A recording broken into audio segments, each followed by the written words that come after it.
Welcome back my YouTube family. तो हम फिर से एक और कहानी लेकर आए हैं आपके लिए। दरवाजे की घंटी बजी तो दिनेश को आंखें खोलनी पड़ी। घड़ी की ओर देखा, सुबह के 7 बजे थे। क्या बात है, आज सुनीता ने जगाया भी नहीं और दरवाज़ा भी नहीं खोला। फिर आंखें मलते हुए उसने दरवाज़ा खोल दिया। सामने दूध वाला खड़ा था। नींद में ही दूध लेकर वह किचन की ओर चल दिया। सुनीता वहाँ भी नहीं थी। उसने ज़ोर से आवाज़ दी, सुनीता। दूध गैस पर रखकर और गैस जलाकर वह पलटा तो आरव आंखें फाड़कर उसे ही देख रहा था। शायद दिनेश की आवाज़ से जाग गया था और दिनेश से बोला, क्या हुआ पापा? दिनेश बोला, तुम्हारी मम्मी कहाँ है? कहते ही उसे झटका लगा। उसकी आंखों से नींद गायब हो गई और उसे ऐसा लगा मानो उसे किसी अन्य दुनिया से इस दुनिया में पटक दिया हो। आरव मासूमियत से दिनेश को देख रहा था। सुनीता है कहाँ? अब वह तो उसे छोड़कर जा चुकी है।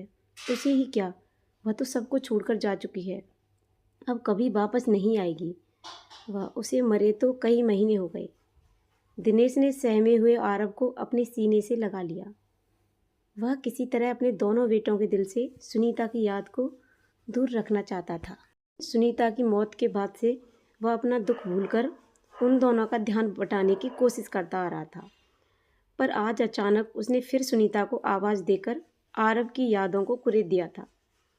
उसे मम्मी याद आ गई थी। शायद पिछली रात दिनेश देर तक अपनी शादी की एल्बम देखते ही सो गया था, इसलिए यह गलती हो गई। आरव ने फिर वही सवाल कर दिया, पापा, मम्मी हम सब कुछ अकेला छोड़कर भगवान के पास क्यों चली गईं? दिनेश बोला, बेटा बताया था ना, जो लोग अच्छे होते हैं उन्हें भगवान अपने पास बुला लेते हैं। आरव बोला, पापा भगवान को मालूम नहीं कि मम्मी का एक छोटा बेटा भी है जो उनको याद करके बहुत रोएगा। आरव की आंखों में आंसू आ गए थे। दिनेश बोला, भगवान सब जानते हैं, वे यह भी जानते हैं तुम्हारा अब स्कूल जाने का समय हो गया है और तुम अभी तक तैयार नहीं हुए। दिनेश ने बात टालने की कोशिश की और उसकी कोशिश काम कर गई। आरव तुरंत बोला, अरे हाँ पापा, आज तो मेरी एक्स्ट्रा क्लास है। अजय बड़ा था। सुनीता की मौत के बाद से ही वह गुमसुम सा हो गया था, पर ऐसा लगता था मानो रातों रात ही वह अपनी उम्र से बहुत बड़ा हो गया हो। पापा के काम में हाथ बटाना, आरव को तैयार करना, सारे काम उसने खुद ही अपने हाथ में ले लिए थे। माँ के बारे में वह कभी अपने पापा से कुछ नहीं पूछता था। वह जानता था कि ऐसा करने से पापा को बुरा लगेगा। बच्चों के स्कूल जाने के बाद घर का सूनापन दिनेश को काटने लगा। गुजरे कुछ महीनों में उसके जीवन में जो तूफान आया था, उसका शोर कानों में दोबारा गूंजने लगा। सुनीता को पेट में दर्द हुआ था। रात में डॉक्टर ने दवा भी दे दी थी, पर शायद भगवान को कुछ और ही मंजूर था। सवेरा होते होते सुनीता ने दुनिया छोड़ दी। दिनेश गुमसा हो गया था। अजय ने तो अपने आप को संभाल लिया, पर आरव को संभालना मुश्किल हो रहा था। वह भी बहुत छोटा था। अपनी दादी की गोद में घुसा हुआ बस रो ही जा रहा था और कह रहा था, भगवान जी मेरी माँ वापस कर दो। जल्दी जल्दी में सारे दोस्त रिश्तेदार इकट्ठे हो गए। सबकी जुबान पर वह एक ही बात थी, कितनी कम उम्र में बुला लिया ऊपर वाले ने। इतने छोटे छोटे बच्चे कैसे रहेंगे बिन माँ के? और फिर दिनेश का भी तो सोचो, इतनी पहाड़ सी ज़िंदगी कैसे गुजारेगा अकेले? उसकी भी तो अभी कोई उम्र नहीं है। रिश्तेदारों की बातें दिनेश के दिल में अधिक चुभन पैदा कर रही थीं। उसका मन होता था कि सब लोग चले जाएं, उसे अकेला छोड़ दें, जिससे वह अकेले में रो सके। पिछले कुछ महीनों में उसने जाना कि वास्तव में पत्नी के न होने से आदमी कितना टूट जाता है। सुनीता के जाने के बाद से दिनेश खुद को अधूरा महसूस करने लगा। अंदर ही अंदर घुलने लगा। उसके माँ पिता से उसकी यह हालत देखी न गई। उन्हें लगा कि यदि दिनेश ऐसी ही हालत में कुछ और दिन रहा तो ज़रूर बीमार पड़ जाएगा। बहुत सोचने पर उनको यह लगा कि उसकी दूसरी शादी ही उसका हल है। दिनेश को जीवन साथी मिल जाएगा और बच्चों को एक माँ। पर अब यह प्रश्न यह था कि दिनेश से यह कहे कौन? कहने से तो वह मानेगा नहीं। आखिर इसकी जिम्मेदारी उन्होंने उसके सबसे खास दोस्त आलोक को दी। दोनों दोस्त चाय पी रहे थे तो आलोक ने बात छेड़ दी। यार एक बात कहूँ तो बुरा तो नहीं मानेगा? दिनेश मुस्कुराया। अरे यार, तेरी बात का कभी बुरा माना है मैंने? तू दूसरी शादी क्यों नहीं कर लेता? अभी तो तू इस शहर में है, अंकल आंटी बच्चों को देख लेते हैं। कल को दूसरे शहर में ट्रांसफ़र हो गया तो कौन देखेगा बच्चों को? दिनेश बोला, पागल हो गया है क्या? इस बुढ़ापे में शादी करूँगा? मैं इतने बड़े बड़े बच्चों के लिए नई मम्मी लाऊंगा? आलोक बोला, ज़रूरत बच्चों से ज़्यादा तुझे है। बच्चे तो बड़े हो जाएंगे, स्कूल से कॉलेज और फिर नौकरी और फिर उनकी शादी और उनका परिवार। यह सब होते होते समय का पता भी नहीं चलेगा और तब तू और भी अकेला हो जाएगा। अभी तो तेरी उम्र भी कुछ नहीं है। उस समय क्या 60 साल की उम्र में जीवन साथी ढूंढेगा? मेरी बात पर आराम से सोच और बोल। आलोक ने ऐसा तर्क रखा कि दिनेश उसकी बात से प्रभावित होने लगा। बता क्या कह रहा है? आलोक ने फिर पूछा। दिनेश बोला, यार मैं तो कंफ्यूज हो गया। चलो एक बार को यह मान भी लिया जाए कि दूसरी शादी मेरे लिए ज़रूरी है, पर क्या नई पत्नी बच्चों का ठीक तरह से ध्यान रख पाएगी? क्या वह उन्हें वही प्यार दे पाएगी जो उन्हें सुनीता से मिलता था? आलोक बोला, लड़की देख समझकर जानी पहचानी लाई जाएगी, ऐसे ही आंख बंद करके थोड़ी ही ले आएंगे। दिनेश ने फिर हाँ कर दी। आलोक ने यह खुशखबरी उसके माँ पिता को भी दे दी। दोनों खुश हो गए। उधर दिनेश इस बारे में और सोचने लगा। एक अनजान जीवन साथी के साथ बाकी का जीवन जीने की आशा उसको अधीर बनाने लगी। वह उस दिन का बेसब्री से इंतज़ार करने लगा जब उसके जीवन में कोई अच्छा साथी आएगा और उन तीनों के जीवन में फिर से रस घोल देगा। बस एक ही डर उसे सता रहा था कि कहीं कोई गलत लड़की उनके जीवन में ना आ जाए। एक शाम आलोक बरामदे में बैठा था और दिनेश की माँ बगल में बैठी थी। सामने लॉन में दोनों बच्चे और शोभा खेल रहे थे। मौका देखकर आलोक ने बात छेड़ी। आंटी, यह शोभा कैसी लड़की है? दिनेश की माँ बोली, बहुत अच्छी है बेटा, बिन माँ बाप की लड़की है। अपने चाचा के साथ बगल में ही रहने आई है, अभी साल भर से, और कोई नहीं है इसका। चाची से ज़्यादा पटती नहीं है, पर क्या करे, कहीं और रह भी नहीं सकती। दिन भर मेरे यहाँ ही रहती है।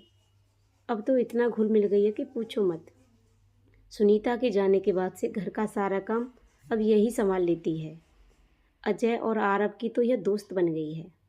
मना भी किया है, इतना मत करीबा हम लोगों के, कल को ब्याह के चली जाएगी तो हमें बहुत सूना लगेगा। तो हंसती है। इतनी उम्र हो गई पर बेचारी की शादी भी नहीं हो रही है। आलोक बोला, आंटी दिनेश के लिए कैसी रहेगी? या दिनेश की माँ बोली, यह तो कभी मेरे ध्यान में ही नहीं आया। आलोक बोला, देखो आंटी, इस समय हमें ऐसी लड़की चाहिए जो सीधी सादी हो, घर में सबसे घुल मिल जाए और बच्चों को प्यार से रखे। मैं कई दिनों से शोभा को देख रहा हूँ, मुझे तो ये सही लगी, बाकी जैसा आप लोग ठीक समझें। शाम को ही दिनेश के पापा से बात हो गई। उन्होंने भी कहा कि हमें तो बस लड़की चाहिए, बाकी कुछ नहीं। शोभा के चाचा चाची तो बिना किसी खर्चे वाली शादी से बहुत खुश हुए। दिनेश ने पहले तो मना किया कि शोभा और उसमें 8 साल का अंतर है, और फिर सबके समझाने पर मान गया। शादी की तैयारियां होने लगी। दिनेश खुश था, लेकिन होने को साथ कुछ और ही मंजूर था। आरव ने घर में चलने वाली तैयारियों के बारे में पूछताछ शुरू कर दी। जब उसे बताया गया कि उसकी नई माँ आने वाली है तो वो चिढ़ गया और बोला, नहीं, मेरी पुरानी माँ ही वापस आने वाली है। वह पापा से कह गई है कि वह जल्द ही वापस आएगी अपने बेटे के पास। सब घर वालों ने बहुत समझाने की कोशिश की पर सब नाकाम रहे। दिनेश को जब पता चला तो वह परेशान हो गया। उसने दूसरी तरह से आरव को समझाने की ठानी। एक दिन वह दोनों बच्चों को घुमाने ले गया और मौका देखकर उनसे पूछा, शोभा तुम्हें कैसी लगती है? आरव बोला, बहुत अच्छी है, वह मुझे पढ़ाती भी है, बहुत प्यार से है, बिल्कुल नहीं डांटती और मेरे साथ खूब खेलती है। दिनेश बोला, अगर शोभा हमारे घर हमेशा के लिए रहने आ जाए तो कैसा रहेगा? आरव बोला, बहुत मज़ा आएगा, पर वह आएगी? दिनेश बोला, हम उन्हें तुम्हारी मम्मी बना कर लाएंगे। आरव दिनेश की तरफ देखकर बोला, नहीं, मेरी मम्मी की जगह कोई दूसरा नहीं आएगा। दिनेश बोला, पर अभी तो तुम कह रहे थे कि वो बहुत अच्छी है, फिर क्या परेशानी है? आरव ने बड़े लोगों की तरह कहा, सौतेली माँ सौतेली ही होती है। दिनेश चौंक कर बोला, ऐसा किसने कहा तुमसे? आरव बोला, किसी एक ने थोड़ी कहा है, पड़ोस वाली आंटी ने कहा, स्कूल में मेरे दोस्त ने कहा, मौसी ने भी ऐसा ही कहा। सबने कहा था कि सौतेली माँ डायन होती है, उसे घर में मत घुसने देना, वह तुम्हें और भैया को खा जाएगी और पापा को लेकर कहीं दूर उड़ जाएगी। दिनेश समझ गया। फिर उसने आरव को समझाया, बेटा, वे लोग गलत बोलते हैं। लेकिन आरव कहाँ मानने वाला था और बोला, सारे लोग झूठ थोड़े ही बोलेंगे। ना बाबा, ना, मैं नहीं आने दूंगा सौतेली माँ को। और फिर मम्मी भी तो आकर लड़ेगी मुझसे कि मैंने उनके पीछे किसी और को मम्मी कैसे कह दिया। दिनेश की शादी कैंसिल हो गई। उसके दिल में जो आशा की किरण जागी थी वह एक झटके में ही भुंज गई। फिर समय ऐसे ही चलता रहा। दोनों बच्चे बड़े हो गए। आरव भी अब समझ गया कि उसकी माँ वापस आने वाली नहीं, क्योंकि वह ऐसी जगह पहुंच गई थी जहां से कोई वापस नहीं आ सकता। अजय का एडमिशन कॉलेज में हो गया। उसे दूसरे शहर जाना था। आरव भी उसके साथ जाने की जिद पकड़ बैठा। दिनेश ने सोचा कि उसका ट्रांसफ़र कभी भी हो सकता है, तो उसने आरव का भी उसी शहर के एक स्कूल में एडमिशन करा दिया। अजय और आरव के रहने का इंतज़ाम दिनेश ने संजीव के घर में करा दिया। संजीव दिनेश के करीबी थे, उम्र में बड़े थे। दिनेश उनको अपना बड़ा भाई मानता था। पत्नी का बहुत पहले स्वर्गवास हो चुका था। उसके दोनों बच्चे अपनी अपनी नौकरी के कारण दिल्ली में फ्लैट लेकर रहते थे। संजीव अकेले थे। अजय और आरव ने उन्हें बचपन से ही लगाव था। उन्होंने ही उन दोनों को अपने पास रखने की जिद की थी, जिससे उनके घर का सूनापन खत्म हो जाए और उन्हें बुढ़ापे के लिए सहारा मिल जाए। वहाँ जाने पर आरव को बहुत अच्छा लगा। नई जगह, नए लोग। संजीव अंकल भी बहुत अच्छे थे। खाली समय में संजीव अंकल आरव के साथ कैरम, शतरंज वगैरह खेलते थे। संजीव जी आरव का इतना ख्याल रखते थे कि आरव उनको बहुत चाहने लगा था। एक दिन शाम को आरव जब खेल कर घर लौटा तो अंकल कमरे में अंधेरा किए बैठे थे। आरव ने लाइट जलाई तो उसे लगा कि अंकल साथ रो रहे थे। आरव ने पूछा। पहले तो वो कुछ ना बोले, पर आरव के जिद करने पर उन्होंने बताया कि उन्होंने अपने दोनों बेटों को दिवाली की छुट्टियों में अपने पास बुलाया था, पर वे नहीं आ रहे हैं। लिखा है कि उनके बच्चे बाहर घूमने की कह रहे हैं, इसलिए अब वे लोग शायद गर्मियों की छुट्टियों में आएंगे। आरव ने उन्हें दिलासा दिया, कोई बात नहीं अंकल, गर्मी की छुट्टियों में 5-6 महीने ही तो रह गए हैं, थोड़ा इंतज़ार ही सही। संजीव जी बोले, वही तो कर रहा हूँ पिछले 5 सालों से। ये लोग यही लिखते आ रहे हैं, पर आता कोई नहीं। आरव बोला, तो आप क्यों नहीं चले जाते उनके पास? संजीव जी बोले, कैसे जाऊँ इस बुढ़ापे में, और फिर भी लोग कहते हैं कि उनके फ्लैट बहुत छोटे हैं, मुझे उनके साथ रहने में परेशानी होगी।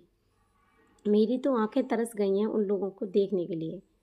अंकल बोलते जा रहे थे जैसे दिल की भड़ास निकाल रहे हों।